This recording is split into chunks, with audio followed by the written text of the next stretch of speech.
Welcome to Talk This. It's dangerous to podcast alone. I'm your perpetually side-questing host, Madelyn. I'm your other host, Emma. I was really confused about our schedule, which is just a strong start to 2019. It's okay. It's a pretty confusing schedule. So, folks, if you didn't catch that, welcome to this side quest edition of Talk This. Yes, we decided that our 2018 episode in review, or whatever, Retrospective. Those words were out of order, but that's okay, would take the place of our full episode for 1 week, as opposed to just being, like, inelegantly inserted into this normal schedule. So, side quest again. So, if you're looking for elegance, you've come to the right place. Exactly. I do feel like my joke-telling skills have gotten a little bit rusty since it's been... I don't think that's possible. I haven't told a Talk This joke since last year. So maybe they're not rusty after all. Because that was a funny joke. No one can see the withering stare I'm getting right now, but you can probably still feel it. You can probably hear it crackling. Listen to that crowd cheer. That was rude. Please insert a sound effect of a cheering crowd. Thank you. You've just created more work for yourself. Or rude that you edited out the cheering crowd. You're right. I did edit out the cheering crowd. It was really here. I promise. That was upsetting. So welcome to the first side quest of 2019. This will recap what we've been playing and thinking about in 2018 and 2019. Mm-hmm. Can you tell that I love these last year, this year jokes? Oh man, I'm gonna use it on everybody when I get back to work. Just literally everybody. Mm-hmm. How's your year going? Super funny.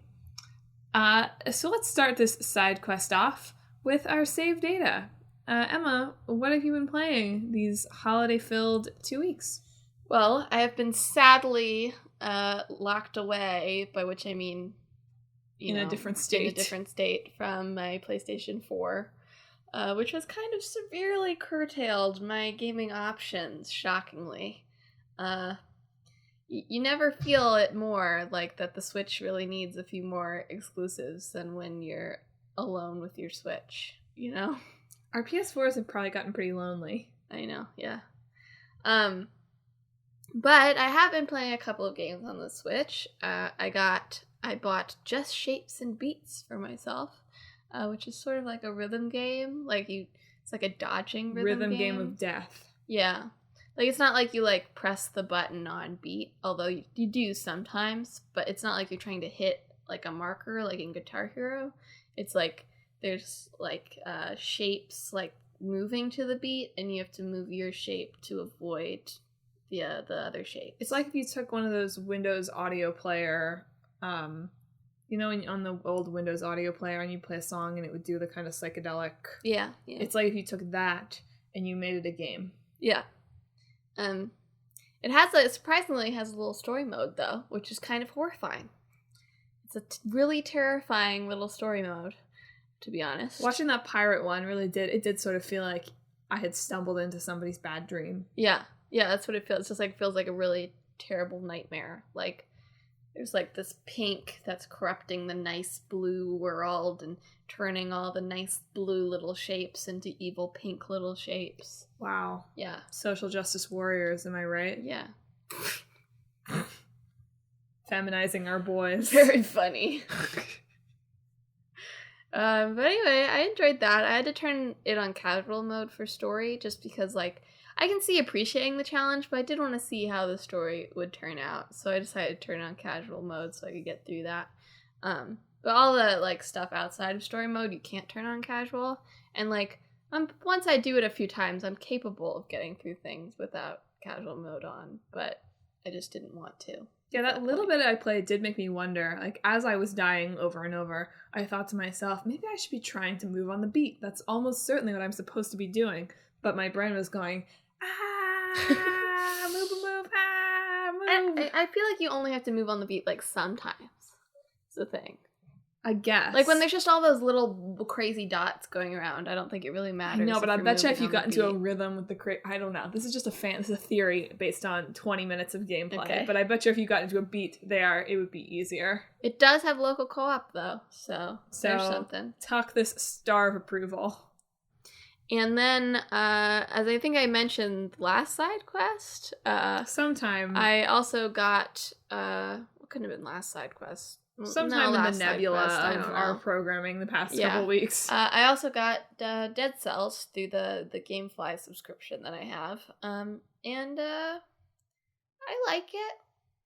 I have like roguelikes, which is what this is, always like sometimes they're really satisfying, and then sometimes I've done like 3 runs and I feel like I haven't made like any progress. So it sort of teeters back and forth between like feeling like everything I'm doing is futile and like that I'm never gonna get better, and then like discovering something new, you know? That felt very deep. I know, right? I felt seen. Yeah, I haven't played a lot of roguelikes before, but now I've played Dead Cells, and Hades, which is this new Supergiant game, is also a roguelite, in that it has a little bit more, like, even if you fail your run, like, you come back to the base and there's, like, some story happening there, so it always feels like you're making, like, a little bit of progress, and also there's a little bit more of, like, a permanent leveling system, than I feel like I get with Dead Cells. So I see the differences, but they're interesting. There's definitely interesting potential for storytelling there, and I kind of like the weird little world of Dead Cells. But again, I feel like I'm sort of not making any progress at the same time. Will you finish Dead Cells? I don't know. I'm probably gonna send it back. That seems fair. Yeah. Lots of games to play. I might be curious in watching someone who's actually good at games do a play of it. Girls can play games too. I'm not very good at the combat. Let's put it that way. That's fair. Yeah. I'll wait till I get back to Boston to send it back at least, though. So. Wow. Another play on the plane or something. You're already back in Boston, Emma. You're right. I played it on the plane. Don't you remember? It's Sunday. Speaking of which, this is the last United Talk This Sisters podcast. Yes, soon, once again, we will be balanced in your eardrums. Yes. Soon, once again, all of the background noise will be edited away. Yes. So, take joy from this last not unedited, Emma still edits it, I don't know what I'm saying, this last, like, authentic glimpse into what the recording atmosphere is really like. Yeah. Well, let's see. What have I been playing while I've been at home? I've also been separated from the PS4, so as we'll talk about in the traffic report, it's left us without any Kingdom Hearts content, which is just unheard of in Talk This world. But I have been playing on the PS3 and on the Switch that I brought home with me. I've been playing a lot of Persona, as I think I did mention that in the last side quest that I'd started to play Persona, or was planning to play Persona. Folks, we hit the big milestone, and I somehow managed to save right as I hit it. I was like, I'll probably have missed it. Like, oh well, 100 hours of Persona 5. Right on the dot. Which really makes it's a little bit weird to think about, because it's like, wow, I spent 5 days almost. Yeah. Not quite. That's 4 days. 4 days, yeah. In 2018, playing Persona. Yeah. Which is just a little bit weird to think about. Partially just leaving it open. Yeah, a couple of the hours, probably at least 4 or 5 hours come from, well, more than that, probably like 10 hours, are like me leaving it open or not like fully paying attention or playing or being slow through dialogue menus or whatever, being on the phone. But still, long time to have been playing a game, probably the longest amount of time I have ever devoted to a single game, with maybe the exception of Civilization. All of the games of Civilization I've ever played. But it continues to be fun. We've caught up to the present, although I didn't really realize that my gameplay was me I don't know. It just didn't click for me that what I was doing was recounting the past. What? What would you think was happening when they did all that flash forwards? I don't know. And she was like, You must have been friends with a child gamer. I know it. I thought it was a flash forward. I didn't realize the whole game was a flashback. Oh, yeah. Well, I should have realized it, I know. They check in with you at certain points, being like, why did you target Madarame? And then he goes on to talk about the circumstances leading up to targeting Madarame. I know. For whatever reason, I didn't make the connection that what was happening was me retelling the story. I see, yeah. That we were just having these flash forwards, and then I thought of it in reverse. I thought Champ was living his life, and we were flashing forward to him talking about it later. Yeah. Makes no real difference in how I perceive the game, but it is a little bit backwards now that I have to say it into the microphone. Yes. Once again, I've completely forgotten that people do not refer to Joker as Champ McDude. That's just who he is. Yeah.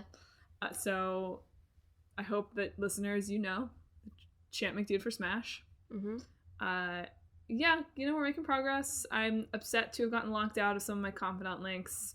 Emma doesn't approve of the fact that I'm trying to get all the ladies.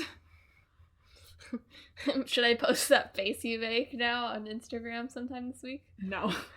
That was not the point of the social media strategy meeting. No.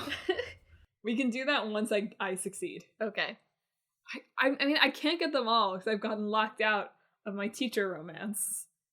So what happens if you get, 6? Probably the same thing. Okay, we're gonna find out. I'll keep everybody updated. I really am hoping to finish Persona by the end of January so I don't have it hanging over my head when I have Kingdom Hearts to play. Yeah. I'm hoping to do a lot of gaming in January. Yeah, she is. I really am, which is just absolutely unrealistic because I'm hoping to do just a lot of things. Mm-hmm. But that's fine. Let's keep talking about what I have been playing.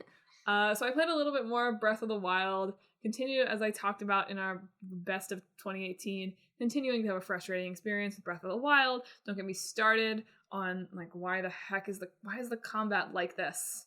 Why do you even have so much combat and so many creatures that can one-shot me if it doesn't even matter? Mm-hmm. But in 2019, as I said, one of my goals is to figure out how to play these games and how to craft a meta-narrative for myself to make them satisfying because God knows open world is not going anywhere anytime soon. Mm-hmm.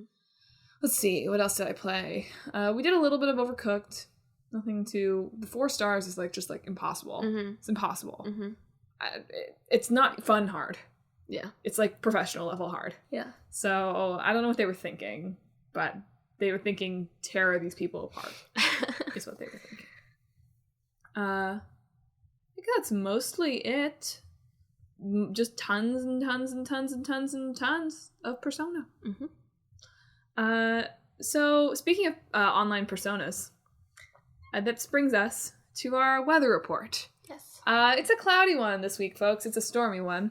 In this week's weather report, we asked the question, whether or not it matters if Ellie is real or a girl or anything. Mm-hmm. Now, almost certainly, by the time this podcast drops, probably more information will have been confirmed on this whole nonsense thing. Uh-huh. But in case you haven't been following the Overwatch community, which, let's be honest, I don't really follow the Overwatch community. Not really. But in case this is not a story that you've heard about.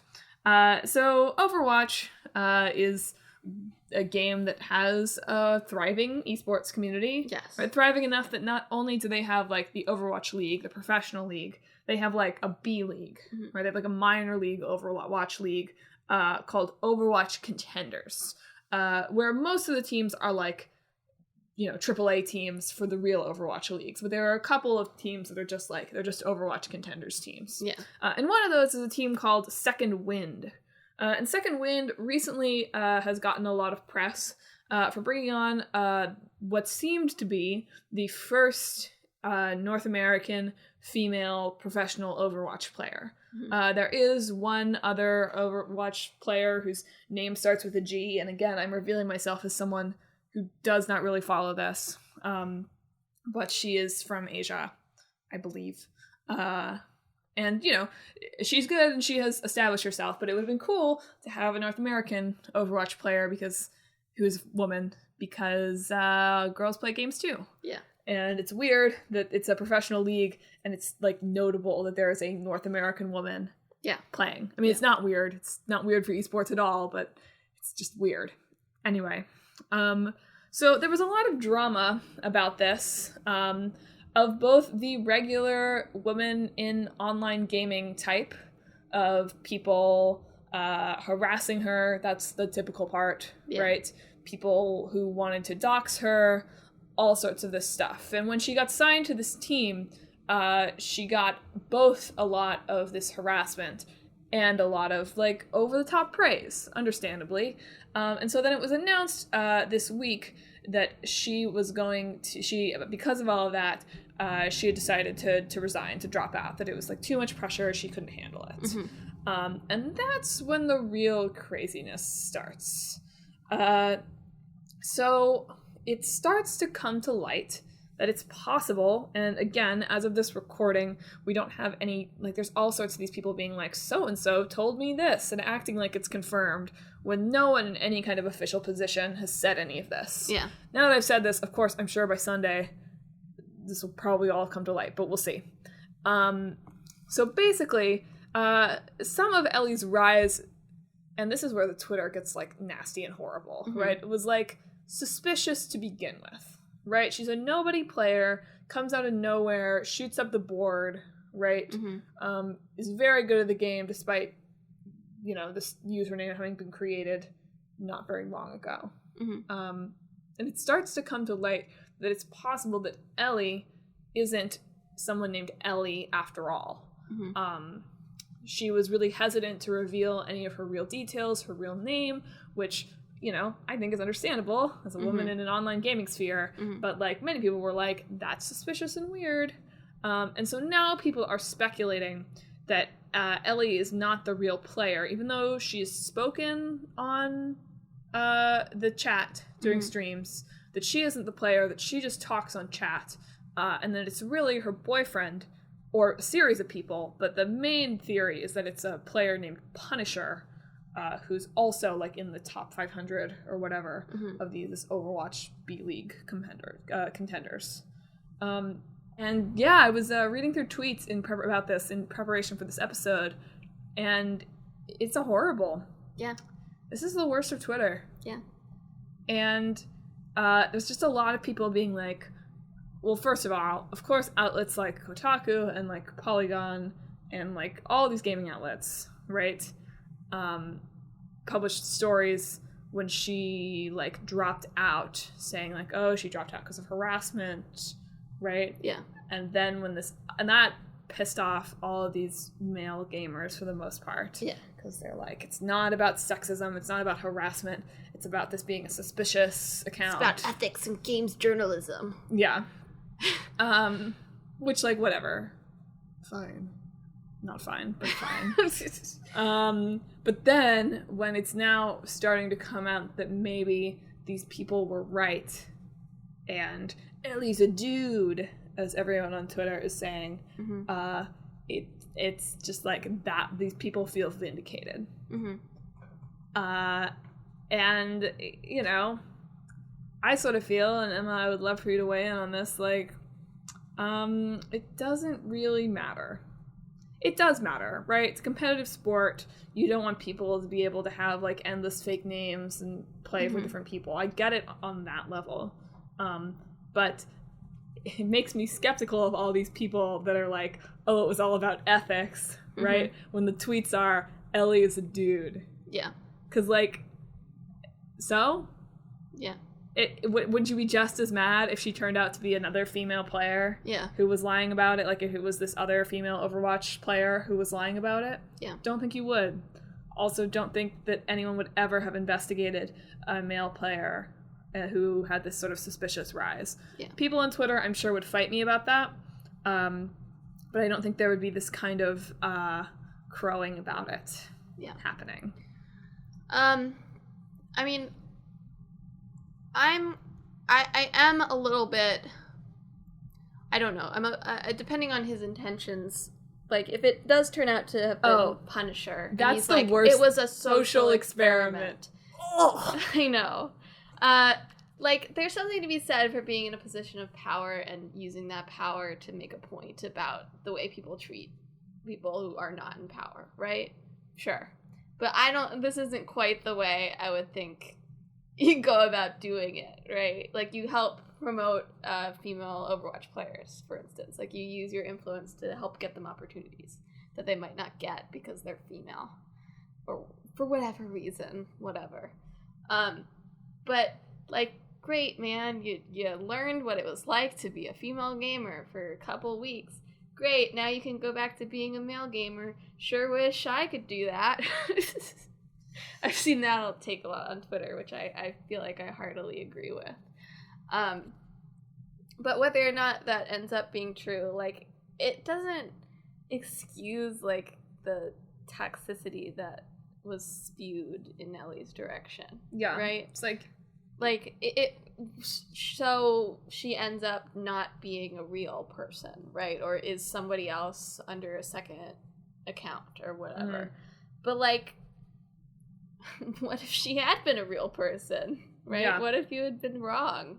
Like, if there's some sort of issue, like, let official outlets, this is like a professional esports league, I'm sure that they have some sort of oversight, some sort of Overwatch. Well, that's another thing that's a little bit weird about the whole situation, is, like, the team is claiming they didn't know this. But they didn't know that she wasn't really a girl. Yeah. Which is, like, this is a whole other separate thing. It's like, really? Yeah. Like, I don't believe that they could have not known. Yeah. But yeah, it's just like, I don't know, obviously this is, like, much less serious, right? It's esports, it's a game, right? Whatever. But it reminds me in a lot of ways of that really public, horrible UVA sexual assault story that Rolling Stone published, mm-hmm. right? It's like, yeah, like, this one girl who, all accounts are like, is 17, like, I'm sure she didn't know what she was doing, right? Mm-hmm. Like, it was some prank that her boyfriend got her in on, and then it was way too deep. Mm-hmm. But, like, she has ruined things for any other female gamer who wants to do this, because they're gonna have to go through, like, so much crap if they want to be pros, just as a result of just this, on top of all the crap that they already have to go through. Mm-hmm. And it's like, what a dumb social experiment. Like, really, dude? Did you not believe that women went through this? Yeah. Like, talk to a woman. Yeah. Well, I don't understand why anyone would take this far. For what purpose? Yeah. I would love to hear him defend this. If your point was about the harassment and about the doxing and about people not thinking that girls can be good at games, like, well, buddy, you've proven it in the exact wrong way. Yeah. It's gross. But in the, like, again, like, as we said, I think it's probably gonna come out that it is a dude pretending, and that's it's so disappointing, because it would have been cool to have some women start to break into even the B League of Overwatch. Mm-hmm. But it's also just more disappointing to watch people justify their sexism and pretend that it's not sexist. And in the bubble of Talk This, where we're two female gamers talking to each other and we're people who don't really play online games, mm-hmm. it's something that's easy to forget about. Mm-hmm.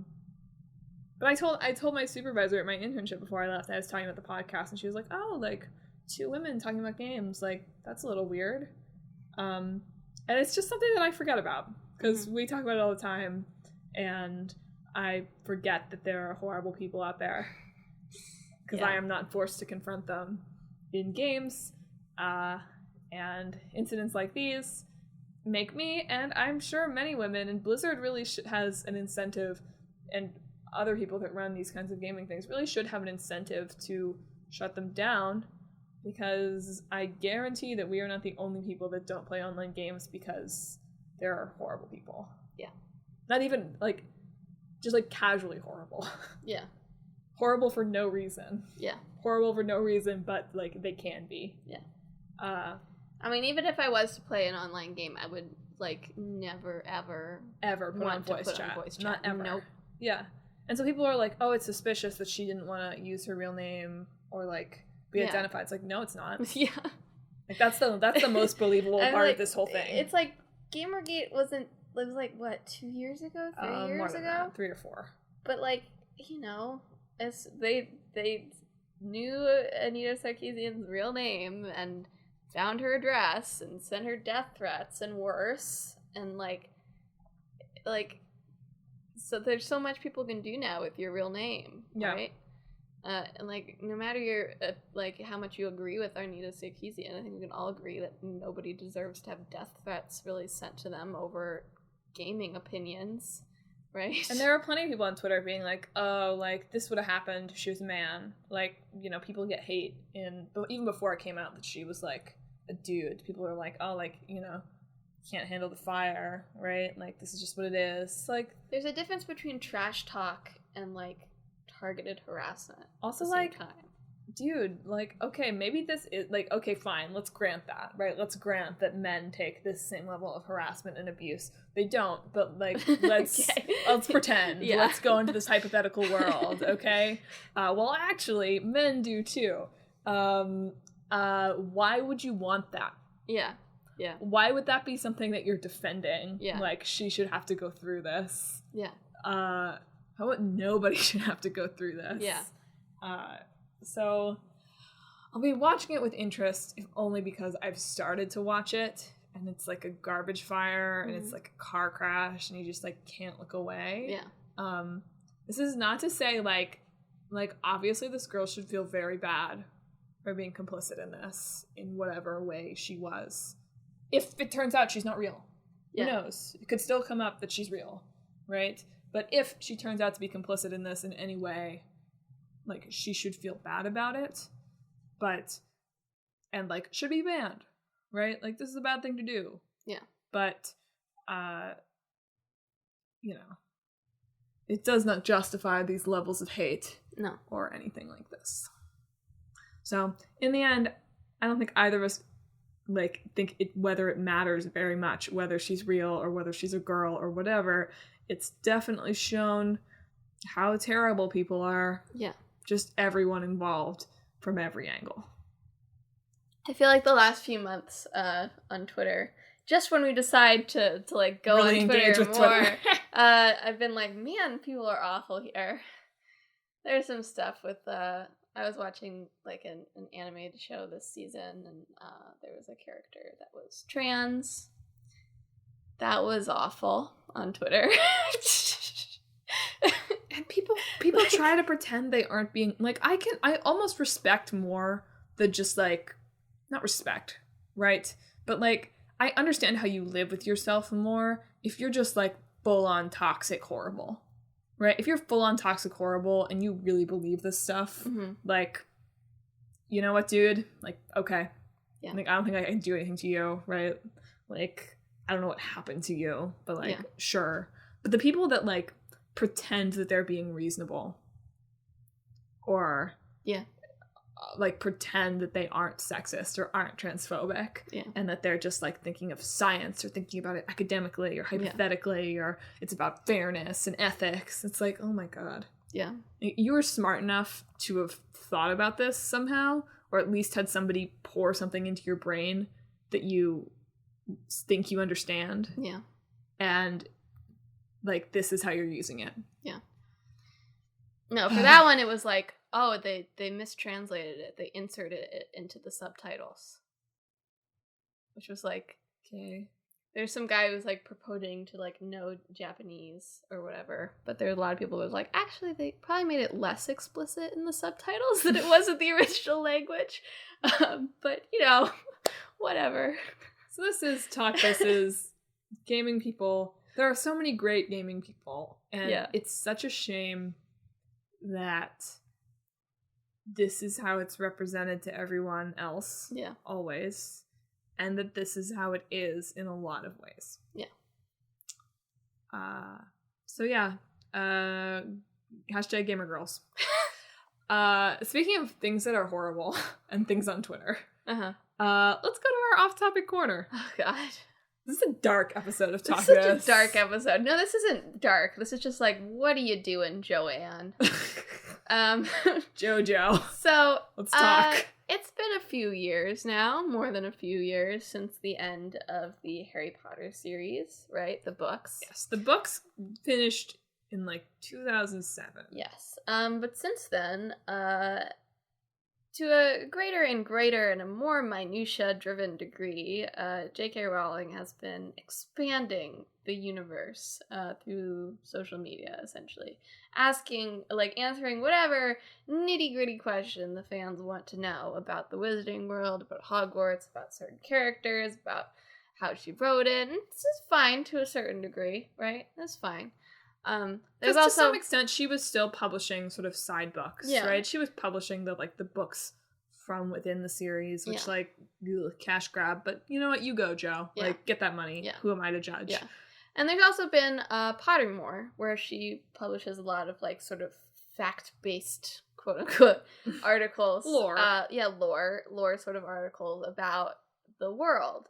And apparently one of them was published about 2 years ago originally. This one that we want to talk about that was recently brought up. I didn't realize this has been out there for 2 years. Tweet.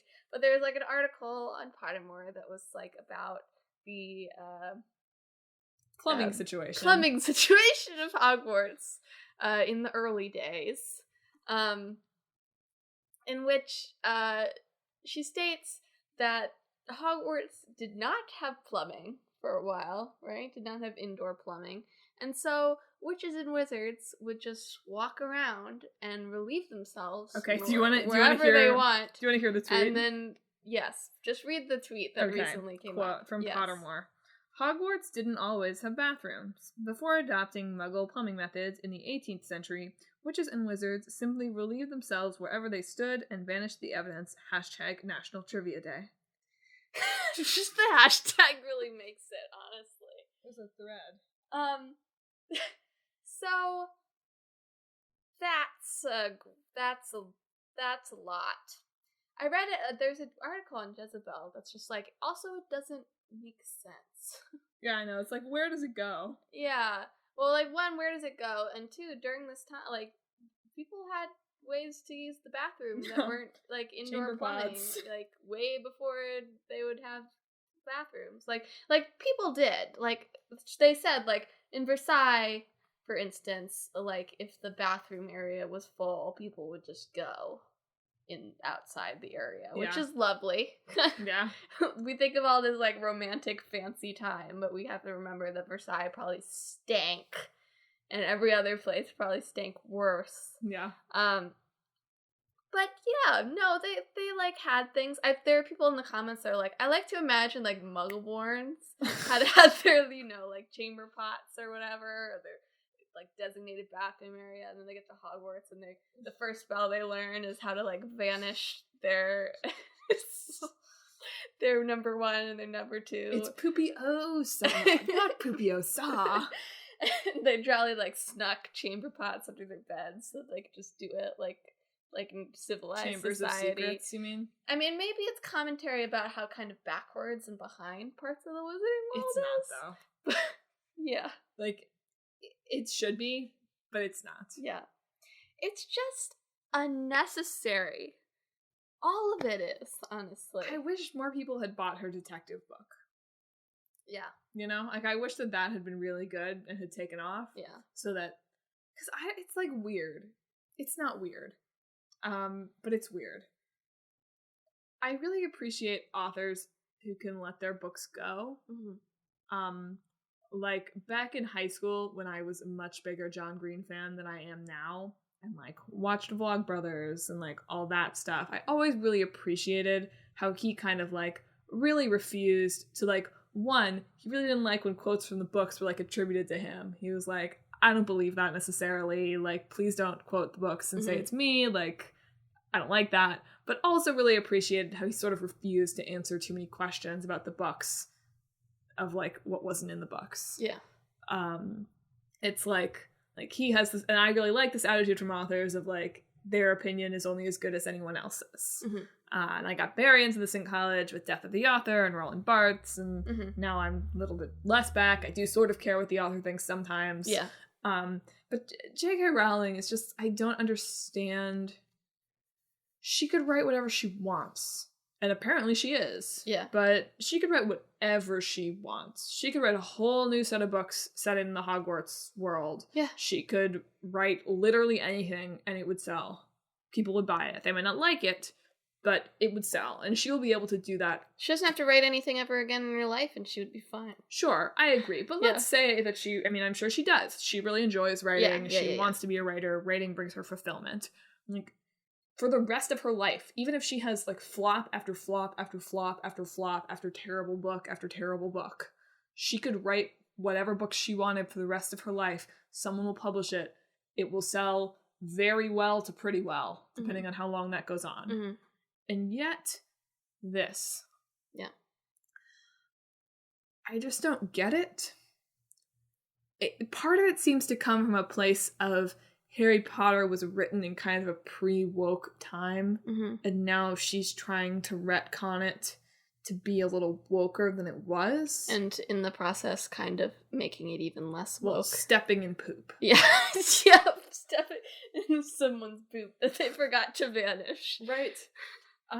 So I appreciate the attempt, but I would so much rather she just write a new wizarding series about new woke wizards than try to go back and turn a book that they're all white, right? Yeah. And no one is gay, and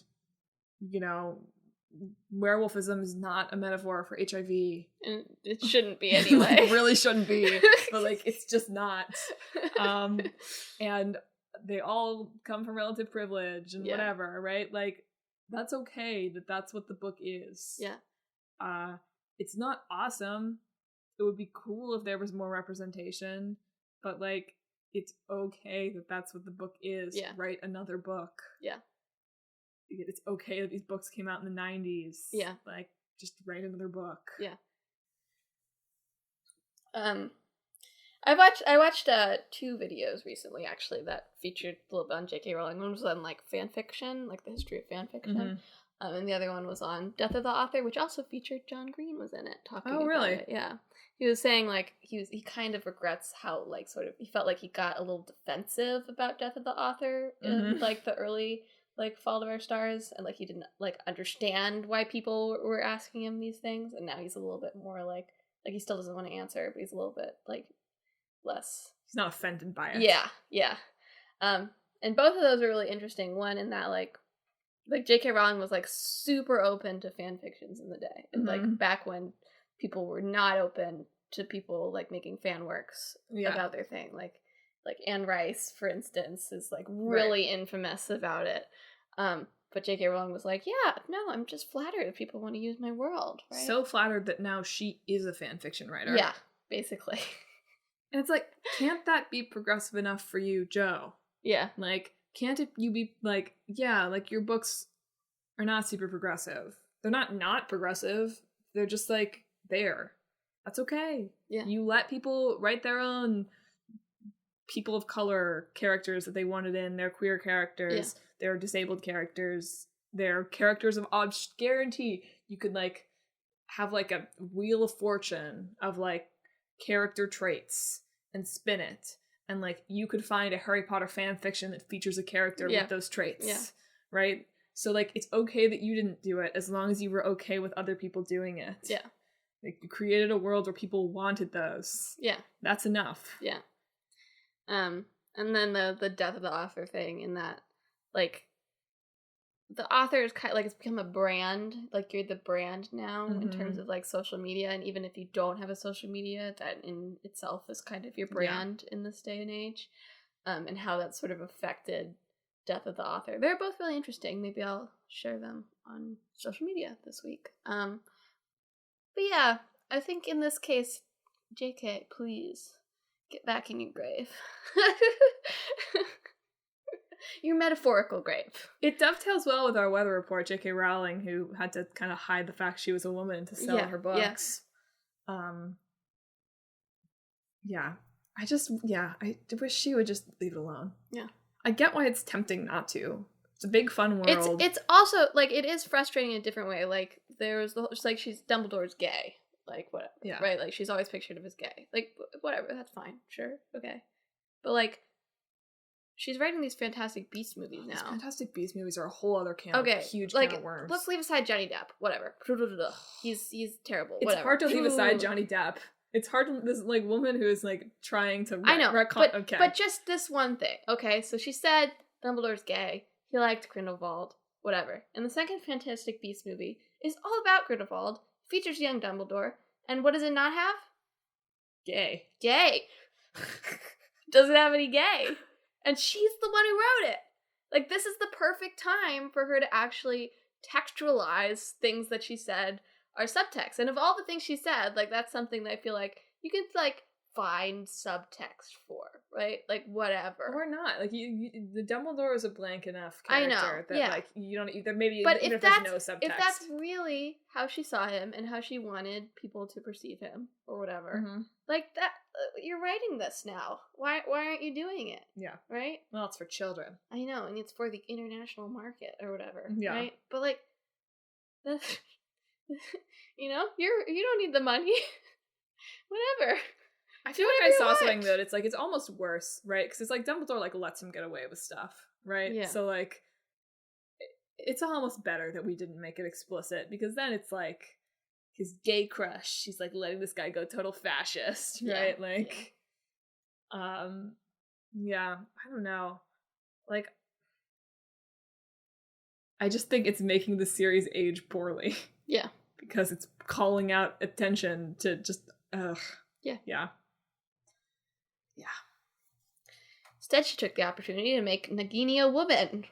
And that's a whole other thing, right? Like, we shouldn't get too deep like into Nagini it. is like a name that like is like Indian, right? Like it I has don't know specifically. I can't quite remember. It has some kind of cultural history, and then the actress who plays Nagini is not that. Yeah. It's like, why did you even do this? Yeah. What are you doing? Why do you keep digging deeper and deeper holes for yourself? Yeah. And even if the actress who plays Nagini like isn't the right thing, she's also like an Asian woman who ends up being completely subservient to a white man. Which again, JK, what are you doing? Joanne, please stop. I'm like, whatever. Like normally it's like this is another John Green thing, right? Like he's very clear all the time. He's like, I don't cast my movies, right? Please don't come after me for the casting of my movies. I don't cast my movies, but like. I'm sure she is one of the very few authors on Earth who, like, can cast her movies if she wants to. Like, could say, no, I don't want Johnny Depp. No. Like, I don't like that we have this woman of color being subservient to a white man. Like, please don't do this. Please cast it differently. And, like, they would. Yeah. And, like, probably John Green can do that now, too. But whatever. But, like, Joanne, we're begging you. Please write another book. Yeah. Please just write another book. Any other book. It can be about Hogwarts. Yeah. If you want. Yeah. Just write another book. This is an angry episode. Anyway. Traffic report. Nice. So mostly our usual scheduled content on the blog these past couple weeks. We have 2 editions of Split Screen. One of which is a double header split screen, which was very long. We are probably going to have to do another 1 or 2 of them. Yeah. At some point in this round of split screen. I mean, we're planning to do one for like the finale of Boys Over Flowers, for instance, which I'm fine with that. Yeah. Like I don't have to, whatever. Yeah. But yeah, it's a lot. So definitely that. You should check out. There's been some crazy stuff going on both of the shows. As usual. It has lost all meaning, but like you should watch them. It's always a good time to jump in. There's never a time to jump in that's bad. Yeah, I really think with both of these shows you could probably jump in and pick it up fast enough. Yeah, it would be a little confusing, but you could pick it up. Yeah. Or just watch them all. If you watch them in a timely fashion, it will not take you that long to catch up. No, it won't. You watch them at a snail's pace. Yeah, which is okay. There's also 1 edition of Clickbait Boyfriend from almost 2 weeks ago now, because since both Clickbait Boyfriend and I have been separated from the PS4, me for 2 weeks, him for 3, there has been no new quotable content. Yeah.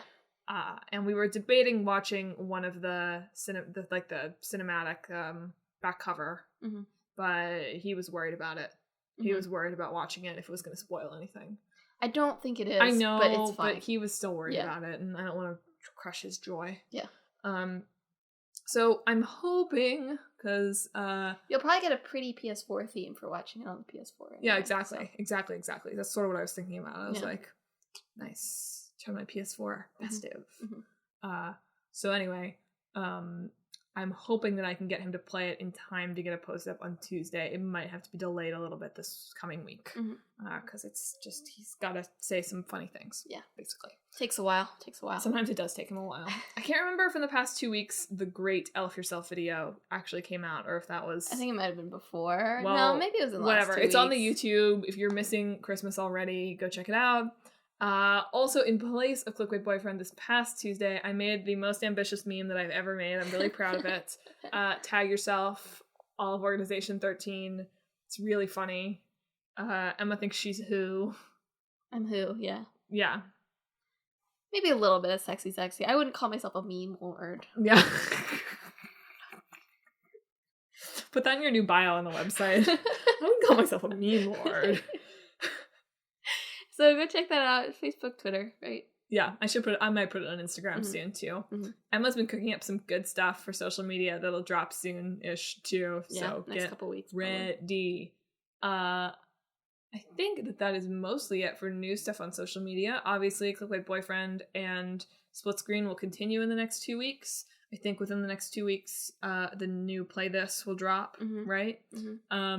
And look for lots of more consistent and more interesting posting from us in 2019. Yes, we had a long meeting about what sorts of things we want to be doing more on the regular, on our blog and fixing up our website a little bit and on our social media and such. Speaking of our website and social media, do you follow us on there? Because you should. You should. We're on Facebook, Twitter, and Instagram. All Talk This Podcast, where you'll be seeing our new weekly tweet and Instagram schedule, basically rolling into effect soon. Yep. So get psyched for all of that. You should also check us out on YouTube, where we're Talk This Sisters. That's home of Play This, Emma's gameplay as storytelling examination series, the Clickbait Boyfriend mini vlogs, and all sorts of other kind of random content like the Elf Yourself videos. You should also check out our website, www.talkthispodcast.com. Definitely do check it out. Continue to check it out regularly, because we're hoping to put a redesign in place sometime this month. Yeah. So check it out regularly, because the old site is about to glow up for a brand new 2019. It might be a step-by-step process. We'll see how it goes. Well, it's about to go through puberty. Yes. To the terrible twos. Yeah. On the Talk This website. Yep. Let's see. Is next week going to be the 2-year anniversary of Talk This? I don't know. It's something like that. Hey, we're around 2 years. Isn't that cool? Maybe we'll celebrate that on the website in some way, or on the blog. On our blog, you can catch, as I was talking about, Clickbait Boyfriend, where my boyfriend is playing through the Kingdom Hearts series. He'll be doing Kingdom Hearts 3. Kingdom Hearts 3 comes out on a Tuesday, which is a Clickbait Boyfriend normal posting day. So I think on that day, which is still a few weeks away, I'm going to have him do some major predictions. Yeah. Make some big predictions about what the game is going to be. We might have some extra. I might try to post a little more frequently for that in the week of the release, as I imagine there'll be a lot of playing happening at Talk This NYC HQ. Also Split Screen, where we're watching K-drama Boys Over Flowers, which, who knows, am I going to buy the manga version on Amazon? I just might. Read this. Read this. Has nothing to do with video games. And My Hero Academia. We learned that we're going to be missing the stage shows closing before we get to Tokyo and Osaka, which is crushing. It's crushing. So please send us a bootleg. Thank you. Thank you. Just kidding. Pay your artists. Yeah. Maybe we could find it, like a DVD of it when we're there. Yeah, that'll be legit. Well, they'll probably come up with official DVDs eventually. I don't know how fast the turnaround is. Yeah. The quality on that's going to be plus ultra, though. Also, if you enjoyed the show, if you've enjoyed these past 2 years of podcast, or maybe you're new and you haven't listened to the podcast before, you should subscribe. We're on Apple Podcasts, Google Podcasts, Stitcher, TuneIn, Spotify, and pretty much wherever podcasts are found, and hopefully continuing to expand that in 2019. So give us a subscribe. Hey, if you really like it, give us a rating and a review. Tell your friends. Check out our back catalog, all that good stuff. So next week, we'll be back with a main quest edition. Yes. It doesn't have a catchy name, and No. just an episode. Yes. Story quest. Story quest. That sounds like a kids learning center. We'll be back with the main episode about We Happy Few and another. Nikki. Thank you. Yeah. I knew it was something. I was like, it's not Ni no Kuni. No, it's but it's got a similar sound to that. It does have a little bit of similar sound. Similar vowels. Yes. Which brings us to the end of this side quest with our question of the fortnight. Emma, what's our question? So, excitingly, there was some sleuthing done by some intrepid reporters in which they realized that, a domain that Atlas had registered a while ago had gotten some sort of, thing that was signaling that it was about to become, a public It was moved to the Atlas website. server off of, whatever holding server they had. So it's for p5r.jp, I think. Mm-hmm. People were like, ooh, what is P5R? And then they made, an announcement of an announcement being like, hello, this is Joker. People are waiting for our next move. New projects coming March 2019. Notably with a PlayStation logo. Yes, it did have a PlayStation logo at the beginning, but that doesn't necessarily I know. Just wanted to put it out there for the people. Yes, it will be on PlayStation. Will it be on other systems? Yes. Big shrug. Who knows? Almost certainly yes. If I have to hear one more person being like, put it on Switch, I will strangle. It's you think they haven't thought of that? It's the more you saying it more isn't gonna change anything. You think that hasn't occurred to them? Yeah, I know. That it could be on Switch. You think that hasn't crossed their mind? This isn't a hot take. This isn't a hot take, guys. But anyway, so just speculation. What if our question of the day is, what do we think P5R is? I do think it's notable that I don't know if it's just a Japanesey thing, but in the video that did have new projects with an S. Which is interesting. That could just mean PlayStation and Switch, though. Same game. You had some hot takes on Twitter. Yes. I really want it to be a Persona 5 racing game, for one thing. I think that would be delightful, honestly. Yeah, Morgana's superpowered. Yes. Yeah. I know people are, joking about that, but I would buy it. You know what? Heavy competition with CTR, but I would give it a try. Or it could be Persona 5 roommates, in which Yusuke is your roommate, because Atlas, why did you do that to me? Okay? Yeah. I just wanted him to be roommates with me. I also feel people's, funny images. It's Persona 5 Ryuji, and they put his face all over everything. It might have, the voice actor himself was like, I'm sorry I couldn't tell you guys. I was under an NDA until now. That'd be dope. You're all Ryuji now. For real? Just the whole game was just people saying for real. You had to do 1,000 different vocalizations of for real. But seriously, I think that they'll be announcing, not releasing, they'll be announcing Persona 5 Red. But if they just dropped it in whatever. March, they were like, here it is. I don't think that's feasible from a production standpoint. On the Switch eShop. It only came out it would have only come out 2.5 years ago, the original one. The remake of Persona 4 came out 3 or 4 years after the original one, I think. I'm just saying, I can't believe the video game industry hasn't gotten on the Beyonce, here's the album. Yeah, fair enough. The first person to do that, it's gonna be wild. Yeah. But yeah, I think it'll be some sort of expanded edition of Persona 5. Whether it'll be on Switch or not, big shrug. I don't know. Oh, he's gonna be in Smash. Yeah. It's coming to Switch eventually, even if it's a later release date. Yeah. It will be interesting, if it is a expanded edition, if they decide to just put the regular edition on Switch and put the expanded edition on PlayStation 4 as part of because they've been pretty exclusive to PlayStation platforms. I guess so. Outside their nichest, their Persona Q has been on the DS. Again, though. But everything else has been PlayStation exclusive from the Persona series.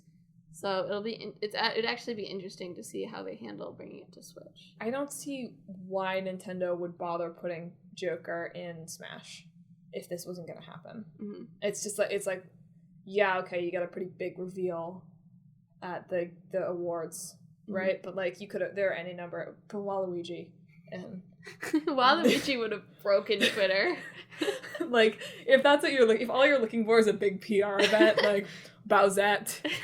We didn't even get to talk about Bowsette and the transphobia of shooting down Bowsette. Yes, yeah. But whatever. Only so much outrage. Yeah. For one. Yeah. But there's any number of Nintendo-based people that you could have dropped in there that would have generated just as much buzz, if not more. I don't see why you put him in Smash if this kind of an announcement isn't coming. Yeah. Whether it's related to P5R, though, is a different question. Sure, that's fair. But, one of those projects is going to be something Persona 5 is coming to Switch. Yeah. Even if it's just the dancing game. Yeah. I need to get the dancing game, honestly. I think it's going to be... it's not really going to be P5R they're pranking. It's P5 VR. Ooh, fancy. You play Persona in VR. You literally walk around the streets of Tokyo. You walk around and be like, for real? Well, that was another option. I would say Persona 5 Reality. It's a LARPing game in Tokyo. Interesting, yeah. Interesting one. Yeah. They start a real fan site, and you start voting on people you think are corrupt, and then Atlas takes them down. Atlas sends their Morgana costume to just stare down this corrupt person until they submit. No. No. Yeah, it's just a calling card service. Yeah. That would be dope if they did that. You could send in calling cards and they would send them to people. That'd be scary, actually. Yeah, that'd be a bad thing to start, but it'd be kind of dope, too. When you first thought of it, it was like, that's pretty dope. And then you think about it a little more. No, it's not. Never mind. It's not dope. Yeah, it's really not. No, I think obviously it's just going to be something not boring, right? It's exciting, but it's just going to be exactly what people think it is. Yeah. Right? I don't know if I would buy a remake. I'm only just going to have finished, I'm hoping that I have finished Persona by the time they announce it. They do add, going from Persona 3 Portable, Persona 3 FES, and then Persona 4 and Persona 4 Golden, they do add significant amounts of content when they remake it. Wow, Kingdom Hearts gets a lot of crap for these remakes, but Persona sounds worse. Persona 3 is a huge mess. How are there 4 versions of the game? There are 3 versions of the game. There's just the original, there's Portable, and there's FES. So, FES has an epilogue. Portable has a female protagonist. Cool. Yeah. Yo, female Joker? If they put a female protagonist, that's a guaranteed buy for me. Let me date my bros. I know. That would be fun. Let me date them all. Although honestly part of why I like the female route in Persona 3 is that a couple of the routes are not romances with the boys. What if it's Junpei is just your best friend, okay? He is. He's your best friend. He's the best friend you've ever had. And that's lovely. What if it's Persona 5 romance and it's a dating sim? It already is that. What if that's all it is, though? It's only the dating sim elements? Yes. That would be weird. A little weird. No, it wouldn't. But can I date my bros? Sure. Great. Cool. That's all I want. It's mostly going to be Persona 5 coffee beans. Coffee and it's beans. Just you learn about the different kinds of coffee. Arabian coffee. Yeah. That's a type of coffee, right? Yeah. No, it's Arabica. It's not Arabian. Oh, Arabica, whatever. You okay? I just cracked my knuckles. It's Persona 5 Rage, and it's a crossover with Agretzko. Or with the Rage games. No. One or the other. Too obvious. I think that there's some fun possibilities that we've raised here. No, it's very exciting. I would honestly be more excited for a full remake of Persona 3 that's the definitive edition, or to hear a little bit... That's embarrassing. It's embarrassing to remake it for a 5th time. But there's not a definitive edition of it. I know, but it's You have to play both to get the full experience still of embarrassing. Persona 3. But it's needed, okay? And I would pay lots of money for it. Hello, Atlas. You like money. I like games. And to hear a little bit about like what their plans are for Persona 6 now that they're changing game directors. But, you know, this is exciting too. What if it's just Persona 5 Ren, and it's like, it's all the same, but he's got the canon name, and you can't change it? No! Not Ren! It's like, we've decided what his name is. Whatever. You know what? The thing I got for the one thing I liked from the anime, though, was that, like, at least in episode 2, YouTube was like, Ren! It's like, that is adorable. Yeah. That's great. Why doesn't anybody call me Champ? I know, right? Champ. Champ-kun is good enough. Yeah, it's true. Anyway, what do you guys think Persona 5R is going to be? Give us your most creative answers. I don't care what you really think it's going to be. I just want to know the memes. Okay? Give me the memes. Give me the memes. And tune in next week. Emma, I'm not a meme lord. And, tune in next week for less memes than this week. Oh, do you want to send us off, Madelyn? Sure, folks. I hope that this week is full of bros who are your bros, and not too full of Twitter's internet bros.